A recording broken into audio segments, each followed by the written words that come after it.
You know, faith isn't a feeling. It's a decision you make when your emotions are screaming the opposite. When your feeling is telling you to give up, is telling you to just raise your hand, throw in the towel, and say, can't do it, I can't do it, I can't do it. When you decide to walk the opposite way of your emotions, that's faith. It's hard, and sometimes you really can't by your own. But with the Lord's help,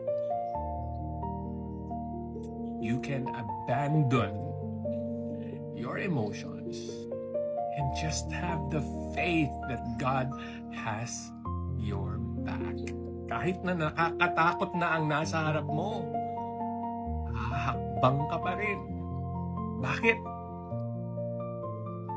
Kasi kasama mo ang Lord. Yung akala mong ikaw lang, basta may faith ka na, kasama mo ang Lord. Bawat mahirap na hakbang. Di naman natin sinasabi na dadali. Pero kasama mo ang Lord. And that's what matters. Subukan mong manampalataya. Subukan mong humawak sa Lord. Subukan mong